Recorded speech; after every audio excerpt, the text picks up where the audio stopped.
Price Lord. அன்பு சகோதர சகோதரிகளே, ஆகாய் 2 அதிகாரம் 5வது வசனத்திலே சொல்லப்பட்டிருக்கிறது, என் ஆவியானவர் உங்கள் நடுவிலே நிலை கொண்டிருப்பார் என்று அங்கே ஆகாய் சொல்லுகிறதை பார்க்கிறோம். அன்பான சகோதர சகோதரிகளே, ஆவியானவர் உங்கள் நடுவில் நிலை கொண்டிருப்பார், பயப்படாதீங்கள் என்று சொல்லப்பட்டிருக்கிறது. இன்றைக்கு கிறிஸ்துக்குள்ள இருக்கிற அநேக பிள்ளைகள், ஆண்டவரை நேசிக்கிற அநேக பிள்ளைகள், உலகத்தில் ஆண்டவரை அறியாமல் இருக்கிற பிள்ளைகள் எல்லாருடைய வாழ்க்கையிலும் அதிகமான பயங்கள் இன்றைக்கு வந்து கொண்டிருக்கு. நிறைய பேருடைய வாழ்க்கையில பயம்தான் அவங்களை அழித்து கொண்டிருக்கிறது.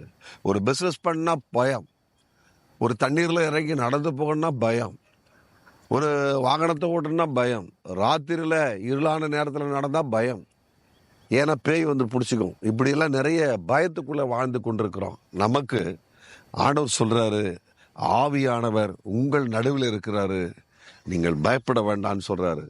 ஆகா, இப்படியாக அன்றைக்கு இருந்த இஸ்ரவேல் ஜனங்களுக்கு கொடுத்த அந்த ஆறுதலின் வார்த்தை, இந்த தீர்க்க தரிசன வார்த்தையின்படி இன்றைக்கு கர்த்தர் சொல்றாரு, ஆவியானவர் உன் குடும்பத்தின் நடுவில், உன் வேலையின் நடுவில், நீ எந்த இடத்துக்கு போனாலும் வந்தாலும் உன் நடுவில் இருக்கிறாரு.